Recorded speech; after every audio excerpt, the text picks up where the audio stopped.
Salut le relais populaire, Kérosène. Je suis ici pour témoigner aujourd'hui. Maître Bourjac m'a gentiment convié, on va dire.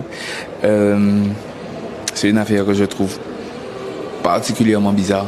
On a des prévenus qui sont censés avoir extorqué des politiques. Les politiques sont venus, se sont déplacés pour dire que ça n'a jamais été le cas.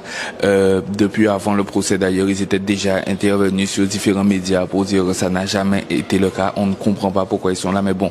Bref, encore une fois, j'ai pas été prévenu moi, donc je peux pas, j'ai pas les tenants et les aboutissants du dossier. Moi, je peux juste dire que on est traité de gang par la justice, cette même justice qui, à titre personnel, m'a convié à plusieurs débats ou à participer à plusieurs actions avec elle. Donc, je comprends pas la géométrie variable dont fait preuve la justice. En semaine A, on est des individus fréquentables avec qui on peut travailler, dont la parole a un impact. Et en semaine B, on devient de dangereux chefs de gang qui essaient de verser la Guadeloupe dans je ne sais quoi. Je ne comprends vraiment pas la géométrie variable dont fait preuve la justice.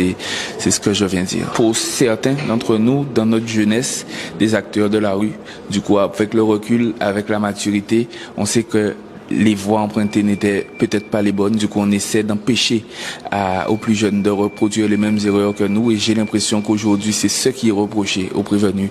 Il est reproché aux prévenus d'être investis dans l'avenir, dans le devenir de notre peuple, de nos petits frères.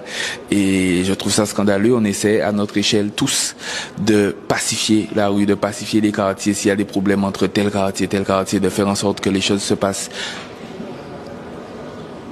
peut-être pas bien, parce que le climat social dans lequel nos îles sont plongées y est pour beaucoup, mais en tout cas mieux.